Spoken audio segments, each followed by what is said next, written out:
খলিফাতুল মুসলিমিন আবু বকর সিদ্দিক রাদিয়াল্লাহু আনহু। বইটি থেকে আপনি আবু বকর সিদ্দিক রাদিয়াল্লাহু আনহু এর বংশ, ইসলামী দাওয়াত, মদিনায় হিজরত, তার বাহিনী, কীভাবে তিনি খিলাফত অর্জন করেছিলেন, এক কথায় আপনি আবু বকর সিদ্দিক রাদিয়াল্লাহু আনহু সম্পর্কে বিস্তীর্ণ বর্ণনা পাবেন এই বই থেকে। তুলাইহা আসাদির ফিতনার অবসান। নবুয়তের দাবিদারদের মধ্যে তুলাইহা আসাদি ছিল তৃতীয় অবস্থানে। সে নবীজির জীবনে একেবারে অন্তিম মুহূর্তে আত্মপ্রকাশ করে। তার নাম ছিল তুলাইহা ইবনু খুয়াইলিদ ইবনু নাওফাল ইবনু নাজলা আল আসাদি। নবম হিজরিতে সে একদল প্রতিনিধিসহ রাসূলের দরবারে আসে। মদিনায় পৌঁছে রাসূল সাল্লাল্লাহু আলাইহি ওয়াসাল্লামকে সালাম দেয়। এরপর অনুগ্রহের প্রকাশ দেখাতে গিয়ে বলে, আমরা নিজ থেকে আপনার খিদমতে এসেছি। আমরা সাক্ষ্য দিচ্ছি আল্লাহ ব্যতীত কোনো মাবুদ নেই এবং আপনি তার বান্দা ও রাসূল, অথচ তিনি আমাদের কাছে কাউকে পাঠাননি। আমরা আমাদের পেছনে থাকা লোকদের জন্য যথেষ্ট। এর ভিত্তিতে আল্লাহর বাণী অবতীর্ণ হয়। তারা মুসলমান হয়ে আপনাকে ধন্য করেছে মনে করে। বলুন, তোমরা মুসলমান হয়ে আমাকে ধন্য করেছ এটা মনে করো না, বরং আল্লাহ ঈমানের পথে পরিচালিত করে তোমাদেরকে ধন্য করেছেন, যদি তোমরা সত্যনিষ্ঠ হয়ে থাকো। এরপর প্রতিনিধি দলের সঙ্গে তুলাইয়াহ নিজের এলাকায় ফিরে আসে এবং একসময় ইরতিদাদের শিকার হয়ে নবুয়তের দাবি করে বসে। নবুয়তের দাবি করার পর চতুর তুলাইহা যখন বুঝতে পারে মুসলিমদের সঙ্গে তার সংঘাত অনিবার্য, সে তখন সামিরা অঞ্চলকে নিজের সামরিক ঘাঁটি বানিয়ে নেয়। এভাবে সাধারণ মানুষ তার অনুগত হতে থাকলে ধীরে ধীরে তার নবুয়তের বিষয়টিও ছড়াতে থাকে। মানুষের পথভ্রষ্টতার অন্যতম কারণ ছিল তারা তার সঙ্গে এক সফরে ছিল। সফরের এক পর্যায়ে তাদের সঙ্গে থাকা পানি শেষ হয়ে যায় এবং প্রচণ্ড পিপাসায় তারা কাতরাতে থাকে। তখন সে লোকজনকে বলে, তোমরা আমার ঘোড়া ইলালে চড়ে কয়েক মাইল যাও, পানি পেয়ে যাবে। তারা এমনটি করলে পানি পেয়ে যায়। এভাবে গ্রাম্য সহজ সরল লোকগুলো তার ফিতনাতে পতিত হয়। তার বকওয়াসির কথার মধ্যে এটাও ছিল একটি যে সে সালাতের মধ্যে সিজদা ছেড়ে দেয়। তার ধারণা ছিল আসমান থেকে তার উপর ওহী অবতীর্ণ হয়। তার ছন্দবদ্ধ বাক্যসমূহের মধ্যে এটাও একটা, যাকে সে ওহী বলে দাবি করে। ওয়াল হামদু ওয়াল ইয়াউম ওয়াস সরদু ওয়াস সওম, কবুতর ও জংলি কবুতর, সুরদ ও সাওয়াম, তোমরা ইতিপূর্বে অনেক বছর রোজা রেখেছ, ইরাক ও শামে আমাদের রাজত্ব হবে। তুলাইহার অহংকার ক্রমশ বাড়তে থাকে তার শক্তি ও জনবল। রাসূল সাল্লাল্লাহু আলাইহি ওয়াসাল্লাম তার সব কার্যকলাপ সম্পর্কে অবহিত হওয়ার পর জিরার ইবনুল আজওয়ার আসাদিকে তার মোকাবিলায় পাঠান। কিন্তু আসাদ ও গাতফানের মতো দুই শক্তিশালী গোত্র তার অনুগত ছিল। এই কারণে তার মোকাবিলা করা জিরারের সাধ্যের মধ্যে ছিল না। দাইরাতুল মাআরিফিল ইসলামিয়া তুলাইহার ব্যাপারে ভুল তথ্য উপস্থাপন করেছে। এতে লেখা হয়েছে যে সে উপস্থিত কবিতা আবৃত্তি করতে পারত, যুদ্ধের মাঠে পূর্ব প্রস্তুতি ছাড়াই সৈন্যদের মধ্যে উদ্দীপনামূলক ভাষণ দিতে পারত। এর দ্বারা প্রমাণিত হয় সে ছিল জাহিলি যুগের নেতাদের অনুসরণীয় ব্যক্তি। তার মধ্যে অনেক গুণের সমাহার ছিল। সে ছিল গণক, কবি, বক্তা এবং যোদ্ধা। এই উদ্ধৃতির মাধ্যমে এনসাইক্লোপিডিয়া থেকে তুলাইহা আসাদির প্রশংসা করা হয়েছে। এর দ্বারা বোঝা যায় সে ছিল একজন আদর্শ নেতা। উপস্থিত কবিতা আবৃত্তি ও ভাষণ দিতে পারঙ্গম ছিল। তৎকালে আরবরা গুণ দুটির খুবই কদর করত। এই এনসাইক্লোপিডিয়ার পক্ষ থেকে এমন ব্যক্তির প্রশংসা নতুন কিছু নয়, বরং এর মূল লক্ষ্য ছিল ইসলাম নিয়ে সমালোচনা। আমাদের জানা নেই তারা জানে কি না যে তুলাইহা তাওবা করে ইসলাম গ্রহণ করে নিয়েছিল এবং একজন খাঁটি মুসলমান হিসেবে বাকি জীবন অতিবাহিত করেছিল। তুলাইহার ব্যাপারটি ঝুলন্ত অবস্থায় নবীজি ইন্তেকাল করেন। এরপর খিলাফতের বাগডোর আবু বকরের হাতে আসে। তিনি খলিফা হওয়ার পরই মুরতাদদের নির্মূল করতে সেনাবাহিনী গঠন করতে মনোযোগী হন। পৃথক পৃথক সেনাপতি নিযুক্ত করেন। তিনি তুলাইহা আসাদিকে দমন করতে খালিদ ইবনুল ওয়ালিদকে পাঠিয়েছিলেন। ইমাম আহমদের বর্ণনা, আবু বকর রাদিয়াল্লাহু আনহু খালিদ ইবনুল ওয়ালিদ রাদিয়াল্লাহু আনহুকে মুরতাদদের বিরুদ্ধে যুদ্ধের জন্য নিযুক্ত করার সময় বলেছিলেন, আমি রাসূল সাল্লাল্লাহু আলাইহি ওয়াসাল্লামকে বলতে শুনেছি, খালিদ আল্লাহর উত্তম একজন বান্দা, নিজের গোত্রে উত্তম ব্যক্তি। তিনি আল্লাহর তরবারির মধ্যে একটি তরবারি। আল্লাহ তাকে কুফফার ও মুনাফিকদের উপর চাপিয়ে দিয়েছেন। খালিদ রাদিয়াল্লাহু আনহু জুলকিসা অভিমুখে রওনা হলে আবু বকর রাদিয়াল্লাহু আনহু তাকে বিদায় জানাতে গিয়ে বলেন, তিনি অন্যান্য নেতাকে নিয়ে খাইবারের দিক থেকে এসে তার সঙ্গে মিলিত হবেন। তাকে নির্দেশ দেন, প্রথমে আপনি তুলাইহার দিকে যাবেন, তাদের শায়েস্তা করার পর বনু তামিমের মোকাবিলা করবেন। তুলাইহা এ সময় বনু আসাদ এবং গাতফান গোত্রে অবস্থান করছিল। ইতিমধ্যে বনু আবস এবং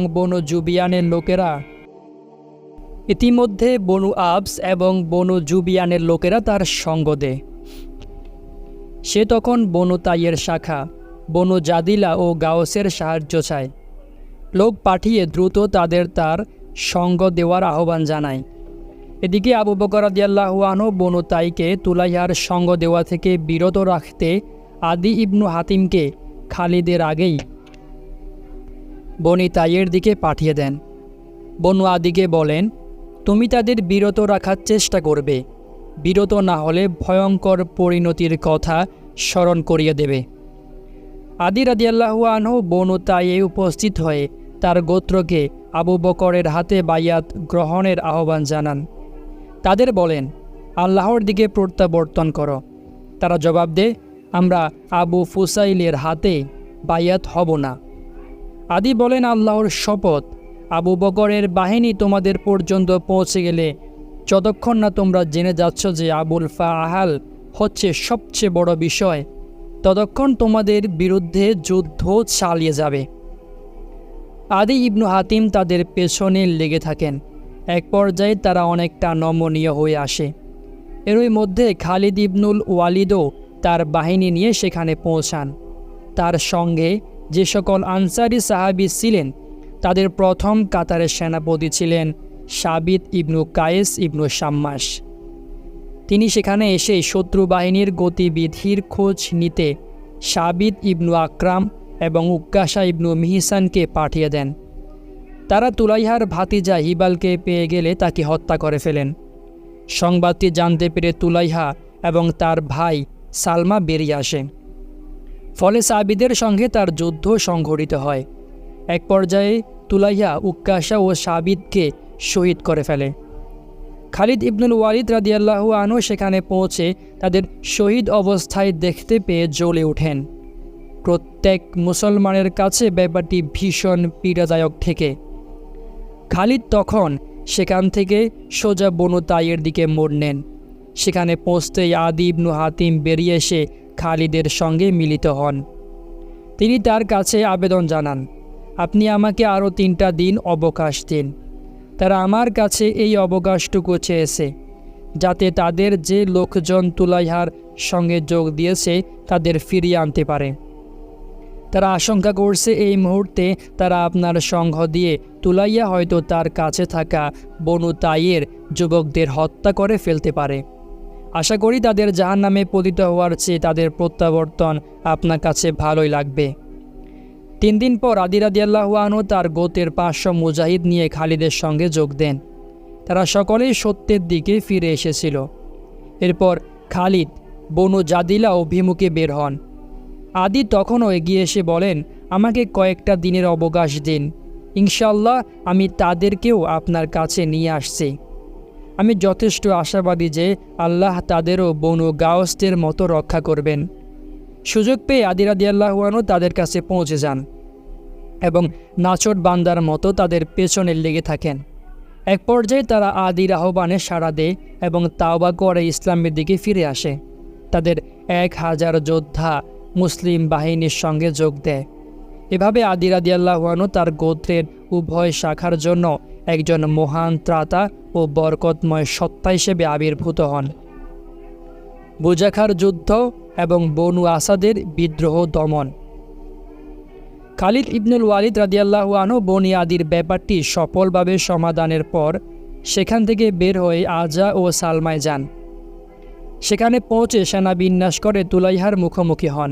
তখন অনেকগুলো গোত্র দেখতে চেয়েছিল কারা বিজয়ী হয়। তুলাইহা তার গোত্র ও সহযোগী গোত্রগুলো নিয়ে ময়দানে চলে আসে। বনু ফাজারার উয়াইনা ইবনু হিসনও 700 সৈন্য নিয়ে তার সঙ্গে যোগ দেয়। সেনা সারি বিন্যস্ত করার পর সে নিজেকে চাদরে জড়িয়ে ভবিষ্যৎবাণী করে যাচ্ছিল। সে তার কল্পিত ওহির অপেক্ষা করছিল। ইতিমধ্যে উয়াইনা মুসলমানদের বিরুদ্ধে যুদ্ধে জড়িয়ে পড়ে। যুদ্ধ করতে করতে একসময় সে ক্লান্ত হয়ে পড়ে। তখন সে তুলাইয়ার কাছে এসে জিজ্ঞেস করে, কি খবর, জিবরিল এসেছিলেন? তুলাইয়া জবাব দেয়, না। উয়াইনা তখন ফিরে গিয়ে যুদ্ধ করতে থাকে। কিছুক্ষণ পর পুনরায় এসে জিজ্ঞেস করে, জিবরিল এসেছিলেন? এবারও সে উত্তর দেয়, না। সে পুনরায় ফিরে যায়। কিছুক্ষণ পর ফিরে এসে জিজ্ঞেস করে, এসেছিলেন? তুলাইয়া জবাবে বলে, হ্যাঁ এসেছিলেন। উয়াইনা জানতে চায় তিনি কি বললেন। তুলাইয়া বলে, জিবরিল বলেছেন তোমার জন্য রয়েছে একটি চাকা, ঠিক তার চাকার মতো, আর এমন ঘটনা যা জীবনেও ভুলতে পারবে না। উয়াইনা তখন তাকে বলে, মনে হয় আল্লাহ জেনে গেছেন তোমার সঙ্গে অনুরূপ ঘটনায় ঘটতে যাচ্ছে, যা তুমি জীবনে কখনো ভুলতে পারবে না। এরপর সে উঁচু আওয়াজে বনু ফাজারকে বলে, যুদ্ধ বন্ধ করো, আমরা এখান থেকে চলে যাচ্ছি। মুসলমানগণ তুলাইয়ার কাছাকাছি পৌঁছে দেখতে পান সে আগে থেকেই তার ঘোড়া প্রস্তুত করে রেখেছে। সে এবং তার স্ত্রী নাওয়ার উটে সওয়ার হয়ে আছে। তারা আরেকটু কাছাকাছি হতেই তুলাইহা সস্ত্রীক শামের দিকে পালিয়ে যায়। সে পালানোর সঙ্গে সঙ্গে তার বাহিনীও বিক্ষিপ্ত হয়ে পড়ে। আল্লাহ মুসলমানদের হাতে তার সঙ্গী সাথীদের বড় একটি অংশকে মৃত্যুর ঘাটে পৌঁছে দেন। আবু বকরের কাছে তুলাইহার পরাজয় এবং খালিদের বিজয়ের সংবাদ এসে পৌঁছলে তিনি এক পত্রে তাকে বলেন, আল্লাহ তোমার উপর যে অনুগ্রহ করেছেন এতে নিশ্চয়ই তোমার কল্যাণে প্রবৃত্তি ঘটেছে। তুমি নিজের ব্যাপারে খোদাভীতি অবলম্বন করবে। আল্লাহ মুত্তাকি ও পরহেজগার লোকদের সঙ্গ দেন। নিজের অভিপ্রায়ে অটল থাকবে, কখনো নরম হয়েও না। যদি মুশরিকদের এমন কাউকে পাও যারা মুসলমানদের হত্যা করেছে, তাকে শিক্ষণীয় শাস্তি দেবে। এরপর খালিদ রাদিয়াল্লাহু আনহু বুজাখায় 1 মাস অবস্থান করেন। সেখানে অবস্থানকালে সে সকল লোককে খুঁজতে থাকেন যাদের ব্যাপারে আবু বকর রাদিয়াল্লাহু আনহু উপরোক্ত নির্দেশ দিয়েছিলেন। ইরতিদাদি ফিতনা চলাকালে কোনো মুসলমানকে হত্যা করেছে, তিনি সেখানে এমন যাকেই পেতেন তাকেই হত্যা করে প্রতিশোধ দিতে থাকেন। 1 মাস তিনি এই অভিযানেই ব্যস্ত থাকেন। কাউকে কিসাস স্বরূপ আগুনে ঢেলে দেন, কাউকে পাথর দিয়ে থ্যাতলে দেন, কাউকে পাহাড়ের চূড়া থেকে ফেলে দিয়ে হত্যা করেন। এসব করার কারণ ছিল মুরতাদরা আরব মুসলমানদের এমন বেদনাদায়ক কষ্ট দিয়েই হত্যা করেছিল। আসাদ ও গাতফানের প্রতিনিধি দল এবং তাদের ব্যাপারে সিদ্ধান্ত কী ছিল? বনু আসাদ ও গাতফানের প্রতিনিধি দল মদিনায় আবু বকরের দরবারে গিয়ে সন্ধির প্রস্তাব দিলে তিনি তাদের বলেন, তোমাদের হারবে মজলিয়া বা খিত্তায়ে মুখজিয়া যে কোনো একটা গ্রহণের সুযোগ দেওয়া হচ্ছে। তারা বলে, আল্লাহ রাসূলের খলিফা, হারবে মজলিয়ার পরিণতি তো আমাদের জানা হয়ে গেছে, কিন্তু খিত্তায়ে মুখজিয়াটা কি? তিনি বলেন, তোমাদের থেকে অস্ত্র, অশ্ব, খচ্চর, গাধা সব ছিনিয়ে নিয়ে শূন্য উটের পিঠে ছেড়ে দেওয়া হবে, যেন আল্লাহ তার নবীর খলিফা এবং ঈমানদারদের এই অবস্থা প্রত্যক্ষ করার সুযোগ দেন, যার ফলে তারা তোমাদের ওজর গ্রহণ করতে পারে। তারা আমাদের থেকে যা কিছু ছিনিয়ে নিয়েছিলে তা ফেরত দেবে। কিন্তু আমরা যা কিছু চিনিয়ে নিয়েছি তা দেব না। আর তোমরা এই সাক্ষ্য দেবে যে তোমরা নিহতরা জাহান্নামী এবং আমাদের নিহতরা জান্নাতি।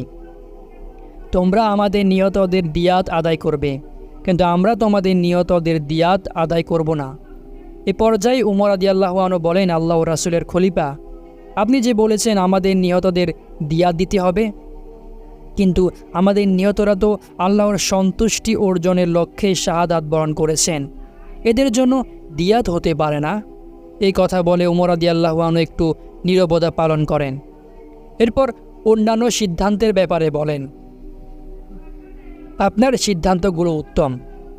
আবু বকর তখন বনু আসাদ ও বনু গাতফানের শর্তগুলো গ্রহণ করেন। এখন আমরা আলোচনা করব উম্মু জিমালের কাহিনী সম্পর্কে।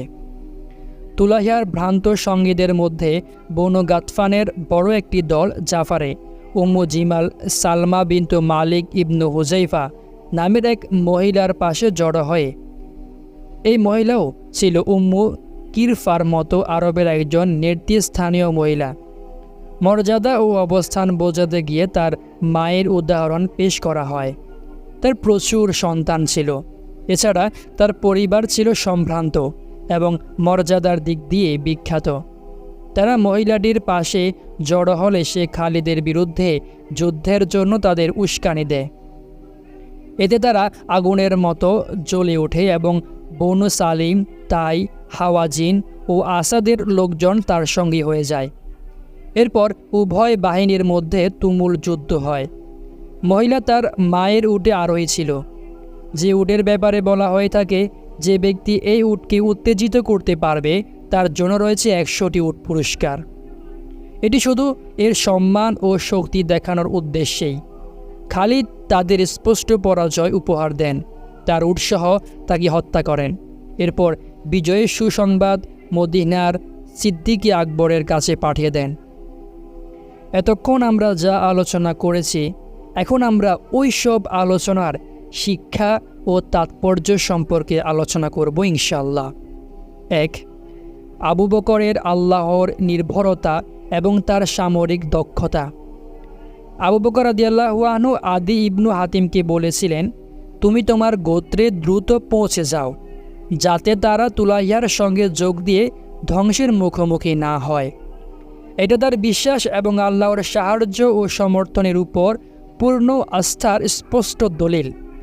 বনু তাইয়ের সঙ্গে যুদ্ধ শুরুর আগেই যুদ্ধের পরিণতির কথা বলে দিয়েছিলেন। এরপর খালিদকে এই নির্দেশনা দিয়ে পাঠান, বনু তাইকে দিয়ে যুদ্ধ শুরু করবে, অথচ তারা ছিল তুলাইয়ার অবস্থান থেকে অনেক দূরে। উদ্দেশ্য ছিল বনু তাই যেন ভয়ে তুলাইয়ার সঙ্গ না দেয়। যারা ইতিমধ্যে যোগ দিয়েছে তারাও যাতে নিজের গোত্র রক্ষার লক্ষ্যে তুলাইয়ার সঙ্গে ছেড়ে মুসলিম বাহিনীতে যোগ দেয়। এ ছিল অত্যন্ত দূরদর্শী চিন্তা ভাবনা ও সুচিন্তিত যুদ্ধ পরিকল্পনা। তিনি চাইছিলেন বনু তাই ও তাদের পার্শ্ববর্তী গোত্রগুলোকে ভয় পাইয়ে দিতে। এই অভিযানের জন্য আবু বকর রাদিয়াল্লাহু আনহু আবু সুলাইমান খালিদ ইবনুল ওয়ালিদ রাদিয়াল্লাহু আনহুকে নির্বাচন করেন, যার পতাকা কখনো নিচু হয়নি। এর মাধ্যমে ব্যক্তি নির্বাচনেও তার দক্ষতা প্রকাশ পায়। আর বোজাখার যুদ্ধের পর খালিদকে লেখা আবু বকরের পত্রে বেশ কিছু উপদেশ ছিল, যেমন খালিদ রাদিয়াল্লাহু আনহুকে দোয়া দেন এবং তার উচ্চ প্রশংসা করেন। পত্রে তাকে তাকওয়া অবলম্বনের পরামর্শ দেন, যা মানুষকে তার প্রবৃত্তিগত ভুল ত্রুটি থেকে নিরাপদ রাখার সবচেয়ে কার্যকরী মাধ্যম। তিনি তাকে অহংকারে স্ফীত শত্রুর বিরুদ্ধে বাহাদুরি ও বীরত্ব প্রদর্শনের নির্দেশ দেন। আবু বকরের এই যে কঠিন অবস্থান, এটি তার দৃঢ় সংকল্প ও গভীর অন্তর্দৃষ্টির পরিচায়ক। কারণ সেখানে তখন এমন বহু গোত্র ছিল যারা হক বাতিল তথা ঈমান ও কুফরের ব্যাপারে দ্বিধাগ্রস্ত ছিল। তাই অবস্থার চাহিদা ছিল তাদের কঠিন শাস্তি দেওয়ার মাধ্যমে বাকিদের অন্তর থেকে সংশয় দূর করা, কুফর থেকে বিরত রাখা। এই পদক্ষেপ তার সীমাহীন শক্তি, সংকল্পের দৃঢ়তা এবং দ্রুত সিদ্ধান্ত গ্রহণের অন্যান্য উপমা। স্বভাবত নম্র হলেও কঠোরতার জায়গায় কঠোরতা, নম্রতার জায়গায় নম্রতা অবলম্বনে তিনি ছিলেন বেশ দক্ষ। কবি কতই না উত্তম বলেছেন, শবনমকে তরবারির জায়গায় রাখা ভুল, যেভাবে ভুল তরবারিকে শবনমের জায়গায় রাখা। আবু বকর কর্তৃক বনু আসাদ এবং বনু গাতফানের যোদ্ধাদের আত্মসমর্পণ ও সন্ধির আবেদন গ্রহণ না করে সম্মুখ যুদ্ধ কিংবা অপমানজনক পরিণতি বরণের কথা বলা ছিল ইসলামের শ্রেষ্ঠত্ব, ইসলামী সরকারের মর্যাদা এবং প্রতিপত্তি প্রদর্শনের একটি যথাযথ প্রচেষ্টা। সন্ধির জন্য তিনি তাদের সামনে কঠিন কিছু শর্তারোপ করেন। এর মধ্যে সবচেয়ে কঠিন শর্ত ছিল তাদের অস্ত্র এবং গবাদি পশু বাজেয়াপ্ত করে নেওয়া হবে। অবশ্যই তা ছিল একটি সাময়িক শর্ত, অর্থাৎ যতক্ষণ না তওবা করবে এবং ইসলামী খিলাফতের বর্ষতা স্বীকার না করবে ততক্ষণের জন্য এই কঠিন শর্ত ধতব্য ছিল। এই শর্তারোপের আরেকটি কারণ ছিল পুনরায় যেন তাদের থেকে অহংকার এবং ইসলাম বিরোধিতা প্রকাশ না পায়। 2. আদি কর্তৃক নিজের গোত্রকে উপদেশ এবং মনস্তাত্ত্বিক যুদ্ধের কি শিক্ষা। আসুন, আদি ইবনু হাতিম রাদিয়াল্লাহু আনহু এর নাম অবশ্যই মনে আছে। তিনি তার গোত্রে পৌঁছে ইসলামের প্রতি তাদের আহ্বান জানান। তারা প্রথমে অধ্যত্বের সুরে জবাব দেয়, আমরা আবু ফুসাইলের হাতে বায়াত হব না। জবাবে আদি বলেন, তোমাদের কাছে এমন এক জাতি এসে পৌঁছেছে যারা তোমাদের নারীদের নিজেদের জন্য হালাল করে নেবে। এরপর তোমরা তাকে আবু ফাহাল উপনামে ডাকতে বাধ্য হবে। এরপর তোমরা সিদ্ধান্ত নিবে তোমরা কি করবে। গোত্রের লোকজন তখন তাকে বলে, তাহলে তুমি তাদের কয়েকটা দিন থামিয়ে রাখো, যাতে আমাদের যে সকল যুবক ইতিমধ্যে তুলাইহার কাছে বোঝাখায় চলে গেছেন তাদের ফিরিয়ে আনতে পারে। আমরা যদি এখনই তুলাইহার বিরুদ্ধে যুদ্ধে চলে যাই তাহলে তার কাছে থাকা আমাদের যুবকদের সে হত্যা অথবা পণবন্দী করে নিতে পারে। এরপর আদি রাদিয়াল্লাহু আনহু সুনাহে খালিদের সঙ্গে সাক্ষাৎ করে তার কাছে আবেদন জানান, অনুগ্রহ করে আপনি এখানে 3 দিন অপেক্ষা করুন। আমি আপনার কাছে 500 যোদ্ধা পাঠিয়ে দিচ্ছি। তাদের সঙ্গে নিয়ে আপনি শত্রুর বিরুদ্ধে লড়াই করতে পারবেন। এখনও যুদ্ধে জড়িয়ে পড়ে তাদের জাহান্নামী বানানো থেকে এটা উত্তম হবে বলে মনে করি। খালিদ তার কথা মেনে নেন। এরপর আদি তাদের ইসলাম গ্রহণের সুসংবাদ নিয়ে খালিদের কাছে পৌঁছান। এভাবে আদি তার গোত্রের উভয় শাখা বনু গাউস ও জাদিলা থেকে এ বিষয়ে নিশ্চয়তা আদায় করেন যে তারা তুলাহিয়ার সঙ্গ ত্যাগ করে খালিদের দলে যোগ দেবে। বনু তাইয়ের এই প্রত্যাবর্তন ও বিপ্লব বুজাখা যুদ্ধের ফলাফলের উপর ব্যাপক অবদান রেখেছিল। যখন মুসলমানদের জন্য সম্পদের প্রয়োজন ছিল অন্য সময়ের চেয়ে বেশি, ঠিক তখন আবু বকরের কাছে সর্বাগ্রে নিজের গোত্রের জাকাত নিয়ে উপস্থিত হওয়া ইতিহাসের পাতায় আদির মহান মর্যাদা ও কৃতিত্ব হিসেবে অক্ষয় হয়ে থাকবে। ইসলাম গ্রহণের প্রথম দিন থেকেই তার মধ্যে একজন বুদ্ধিদীপ্ত প্রাজ্ঞ ব্যক্তির প্রতিচ্ছবি ছিল। তিনি অন্তহীন সংযম ও সন্তুষ্ট চিত্তে ইসলাম গ্রহণ করেছিলেন। ইসলাম এবং মুসলমানদের বিজয়ের ব্যাপারে তার বিশ্বাস ছিল অটল পাথরের মতো। নবীজি যে দিন তাকে ইসলামে দীক্ষিত করেছিলেন সেদিনই তাকে ইসলামের বিশাল বিজয়ের সুসংবাদ শুনিয়েছিলেন। বনু আদের ইসলামে ফেরায় তার ঈমানের দৃঢ়তারও একটা প্রভাব ছিল। তার অল্পে তুষ্টি, সাবধানতা এবং ধৈর্যের কোনো তুলনা ছিল না। তিনি তার গোত্রকে দ্বিধাগ্রস্ত অবস্থায় থাকার সুযোগ না দিয়ে তাদের থেকে 1,500 যোদ্ধা নিয়ে মুসলিম বাহিনীতে যোগ দেন। এই ঘটনাটি গোত্রে তার গ্রহণযোগ্যতা ও প্রভাব প্রতিপত্তির স্পষ্ট প্রমাণ বহন করে। এক বর্ণনায় আছে, বনু খালিদের কাছে তাদের বংশীয় সহযোগী বনু আসাদের বিপরীতে বনু কায়েসের বিরুদ্ধে যুদ্ধের অনুমতি চেয়েছিল। উত্তরে খালিদ বলেন, উভয় গোত্রের মধ্যে যার বিরুদ্ধে ইচ্ছা যুদ্ধ করতে পারো। তবু বনু কায়েস কিন্তু বনু আসাদ থেকে মোটেও দুর্বল নয়। তখন আদি বলেন, আমার বংশের নিকটজনরাও যদি দিনকে প্রত্যাখ্যান করে তাহলে আমি তাদের বিরুদ্ধে লড়াই করব। আল্লাহর শপথ, বনু আসাদ একসময় আমাদের সহযোগী ছিল বলে আমি তাদের বিরুদ্ধে যুদ্ধ করব না, এমনটা হতে পারে না। খালিদ বলেন, আদি ওরা উভয় গোত্রের মধ্যে যার সঙ্গে লড়াই করুক না কেন তা জিহাদ হিসেবে গণ্য হবে। আমি গোত্রের বিরোধিতা না করে বরং তার যুদ্ধের বিরুদ্ধে যুদ্ধের ব্যাপারে স্বাচ্ছন্দ্য বোধ করে তাদের বিরুদ্ধে যুদ্ধ চালিয়ে যাব। এখানে আদি কর্তৃক তার গোত্রের মতের বিরুদ্ধে যাওয়া মূলত তার ঈমানী শক্তি এবং প্রজ্ঞার গভীরতার দলিল।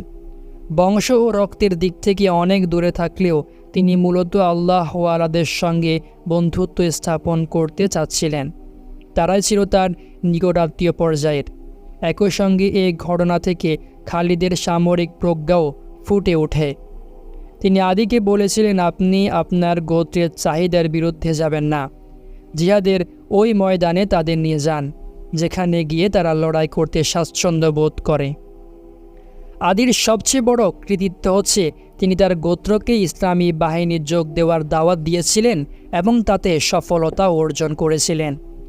খালিদের বাহিনীতে বনু তাইয়ের যোগ দেওয়া ছিল শত্রু বাহিনীর প্রথম পরাজয়, কারণ জাজিরাতুল আরবে বনু তাই ছিল ঐতিহ্যবাহী একটি শক্তিশালী গোত্র। অন্যান্য গোত্র তাদের খুবই মূল্যায়ন করত। তাদের শক্তি সামর্থ্য ছিল উল্লেখ্য। অন্যান্য গোত্র তাদের সমীহ করত। এলাকায় তাদের প্রভাব ও সম্মান ছিল সবার উপরে। প্রতিবেশী গোত্রগুলো তাদের সহযোগী হওয়ায় নিজেদের ধন্য মনে করত। যখন কুফরের দলে দুর্বলতা আসে, তখন ঈমান ও কুফরের বাহিনীদের মধ্যে যুদ্ধ বেঁধে যায়। আল্লাহ ঈমানদারদের ভাগ্যে বিজয় ও সাহায্য নির্ধারণ করে দেন। দ্রুত তারা শত্রুদের হত্যা এবং বন্দী করা শুরু করে। এভাবে শত্রুদের ধ্বংস করে দেওয়া হয়। শুধু তারাই বেঁচে থাকতে সক্ষম হয় যারা আনুগত্য গ্রহণ করে নিয়েছিল কিংবা পালিয়ে গিয়েছিল। এই ঘটনার পর জাজিরাতুল আরবে মুরতাদরা দুর্বল ও বিক্ষিপ্ত হয়ে যায়। এরপর মুসলিম বাহিনীকে অন্যান্য জায়গায় মুরতাদদের পরাজিত করতে তেমন ব্যাগ পেতে হয়নি। তুলাহিয়ার পরাজয়ের কারণ কী ছিল? তুলাহিয়া আসাদির পরাজয়ের অনেকগুলো কারণ রয়েছে, যেমন 1. মুসলমানগণ অটল আকীদা, আল্লাহর সাহায্যের দৃঢ় বিশ্বাস এবং শাহাদাতের প্রবল আগ্রহ নিয়ে জিহাদ চালিয়ে যাচ্ছিলেন। আল্লাহর রাস্তায় শাহাদাতের প্রেরণা একটি অভ্যর্থ ও তীক্ষ্ণ মানসিক অস্ত্র। খালিদ রাদিয়াল্লাহু আনহু শত্রুদের কাছে এই সংক্ষিপ্ত বার্তা পাঠাতেন, আমি তোমাদের কাছে এমন এক বাহিনী নিয়ে এসেছি যাদের কাছে শাহাদাত এতটাই কাম্য যতটা কাম্য তোমাদের কাছে বেঁচে থাকা। মুসলমানদের বিরুদ্ধে বিভিন্ন যুদ্ধে শত্রুদেরও এই অভিজ্ঞতা হয়ে গিয়েছিল। সুতরাং বুজাখার মাঠে তুলাইহা পরাজয়ের পর বিস্ময়ের সঙ্গে তার অনুসারীদের বলে, তোমাদের কি হলো? তোমরা পরাজিত হলে কেন? তখন তাদের একজন বলে, এর কারণ হচ্ছে আমাদের প্রত্যেকে চেয়েছিল যে যেন তার সাথীর পরে নিহত হয়, আর আমাদের বিরুদ্ধে যারা যুদ্ধ করেছিল তাদের প্রত্যেকে চেয়েছিল যেন তার সাথীর আগে নিহত হয়। 2. মুসলিমদের দলে বনু তাইয়ের অংশগ্রহণ মুসলমানদের শক্তিমত্তা বৃদ্ধি এবং শত্রুদের দুর্বলতার অন্যতম কারণ হয়ে ওঠে। একইভাবে উক্কাশা ইবনু মিহিসান এবং সাবিত ইবনু আকরামের শাহাদাত মুসলমানদের ক্ষোভের আগুনকে তীব্র করে তোলে। যুদ্ধের জন্য তারা প্রস্তুত হয়ে যান। অনুরূপ আবু বকরের তাওরিয়া ও গোপনতা বনু তাইয়ের উপর প্রভাব বিস্তার করে। ফলে তারা সহযোগীদের সংঘ ছাড়তে এবং নিজ অবস্থানে অটল থাকতে উৎসাহী হয়ে ওঠে। আবু বকর রাদিয়াল্লাহু আনহু অত্যন্ত সাফল্যের সঙ্গে মানুষকে এই দ্বন্দ্বে ফেলে রাখেন যে এই বাহিনীর মূল রণক্ষেত্র এড়িয়ে খাইবারের দিকে যাচ্ছে। অনুরূপ বনু তাইকে তাদের চাহিদা মতো বনু কায়েসের বিরুদ্ধে যুদ্ধের অনুমতি প্রদানের প্রভাবও ছিল অত্যন্ত গভীর। খালিদ যদি আদির চাহিদা মতো বনু কায়েসের পরিবর্তে বনু আসাদের বিরুদ্ধে যুদ্ধ করতে তাদের বাধ্য করতেন, তাহলে বনু তাই হয়তো যুদ্ধের ব্যাপারে দুর্বলতা প্রদর্শন করত। এছাড়া আরও কিছু কারণ ছিল। এখন আলোচনা করা যাক বুজাখা যুদ্ধের ফল সম্পর্কে। নবুয়তের এক দাবিদারের ক্ষমতা গড়িয়ে দেওয়া হলে আরবের বড় একটি অংশ পুনরায় ইসলামে ফিরে আসে। বুজাখার পরাজয়ের পর বনু আমির এই দলে তাদের অবস্থান থেকে ফিরে আসে। আমরা যেখান থেকে বের হয়েছিলাম সেখানে ঢুকে যাচ্ছি। খালিদ তাদের থেকে শর্তে ইসলামের বায়াত নেন। যে শর্তে ইতিপূর্বে বোজাখাবাসী বনু আসাদ, গাতফান এবং বনু তাই থেকে বায়াত নিয়েছিলেন।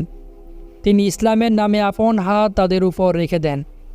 খালিদ রাদিয়াল্লাহু আনহু আসাদ, গাতফান, হাওয়াজিন, সালিম এবং তাই গোত্রের উপর এই শর্ত চাপিয়ে দেন যে যেই লোকদের উপস্থিত করতে হবে যারা ইরতিদাদি ফিতনা চলাকালে মুসলমানদের আগুনে ঠেলে দিয়েছিল, তাদের অঙ্গ বিকৃত করে এবং অবর্ণনীয় অত্যাচার করেছিল। তারা তার সামনে তাদেরকে নিয়ে এলে তিনি অপরাধের ভিত্তিতে তাদের আগুনে ঠেলে দেন। কাউকে পাথর দ্বারা থেতলে দেন, কাউকে পাহাড়ের চূড়া থেকে ধাক্কা দিয়ে ফেলে দেন, অনেকে কূপে উপুট করে ঝুলিয়ে রাখেন, কতিপয় পাপিষ্টকে তীর মেরে হত্যা করেন। বাকরা ইবনু হুরাইয়ারা সহ কিছু বন্দীকে মদিনায় খলিফার কাছে পাঠিয়ে দেন। এছাড়া আবু বকরের কাছে এই মর্মে পত্র পাঠান যে বনু আমির ইসলাম থেকে ফিরে যাওয়ার পর পুনরায় ইসলামে চলে এসেছে। যারা আমাদের মোকাবিলায় যুদ্ধ করেছে কিংবা আমার কাছে সন্ধির প্রস্তাব নিয়ে এসেছে, আমি এই শর্ত ছাড়া তাদের বায়াত নেইনি যে তারা যে সকল লোককে আমার কাছে অর্পণ করবে যারা মুসলমানদের উপর নিষ্ঠুর নির্যাতন চালিয়েছিল। এই পর্যায়ে আমি বাকরা ও তার সাথীদের আপনার কাছে পাঠিয়ে দিচ্ছি। বন্দীদের একজন ছিল উয়াইনা ইবনু হিসান। খালিদ উচিত শিক্ষা দিতে তাকে শক্ত করে বেঁধে রাখার নির্দেশ দিয়েছিলেন। মদিনায় প্রবেশের সময় তার উভয় হাত ঘাড়ের সঙ্গে বাঁধা ছিল। তার সঙ্গে এমন আচরণের উদ্দেশ্য ছিল যাতে তার পরিণতি দেখে অন্য অপরাধীরা শিক্ষা গ্রহণ করে।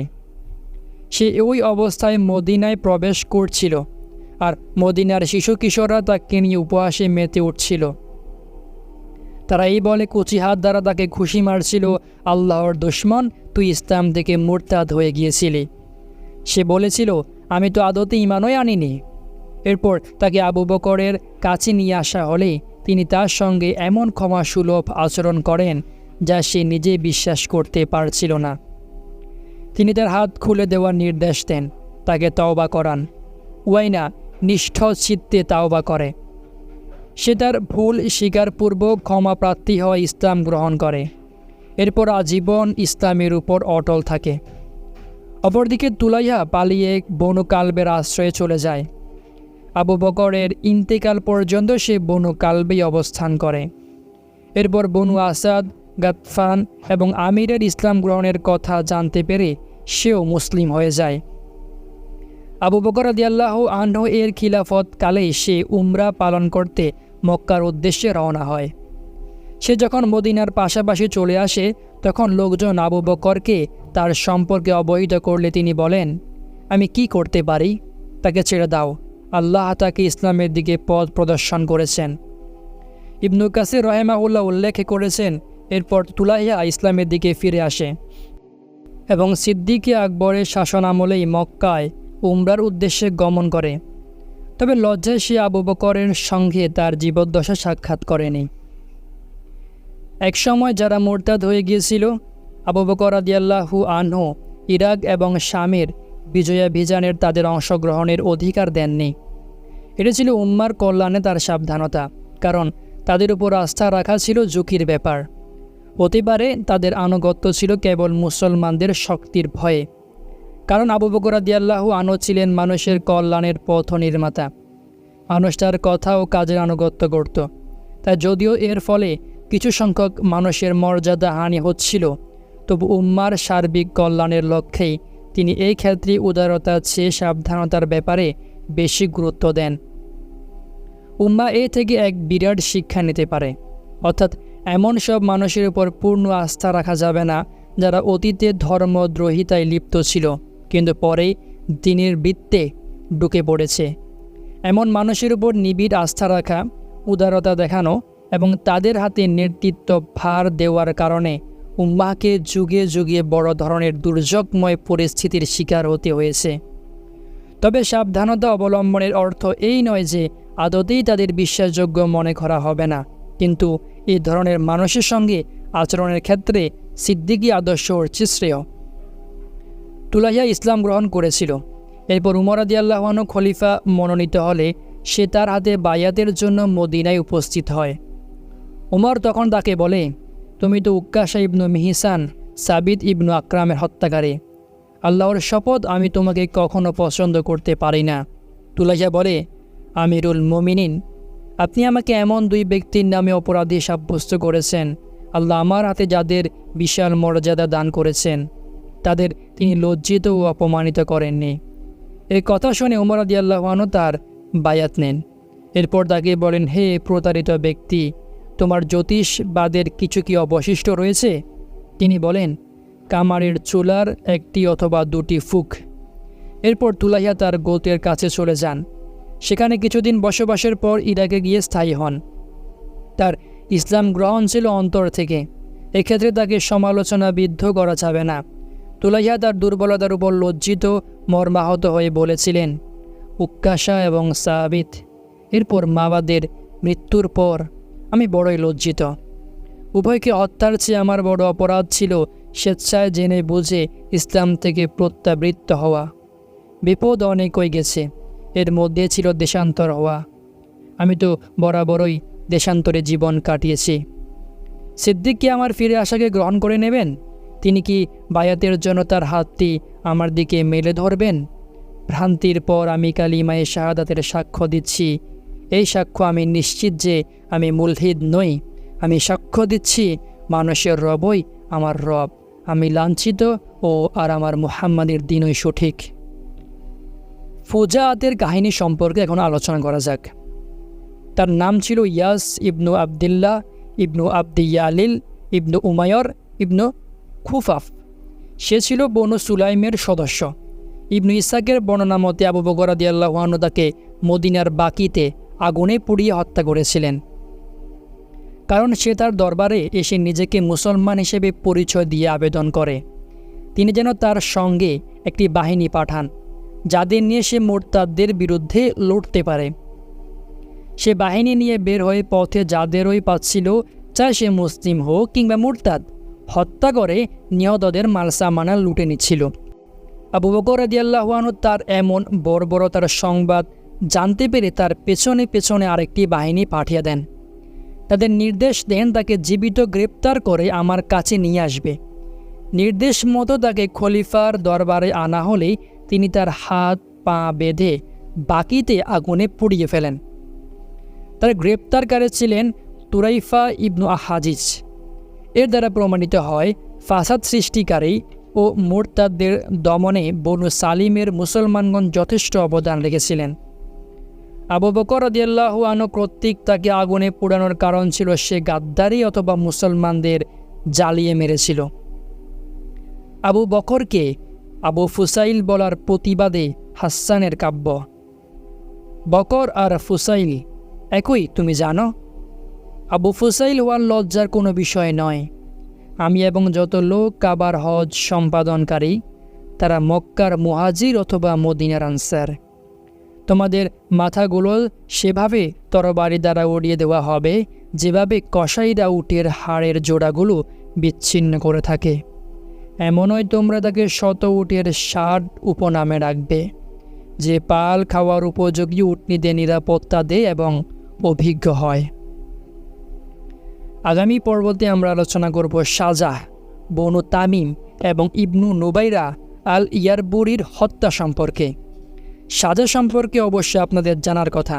যারা খালিদ ইবনুল ওয়ালিদ সিরিজটি সম্পূর্ণ করেছেন তারা শাজাহ কে ছিল সে সম্পর্কে অবশ্যই জানবেন।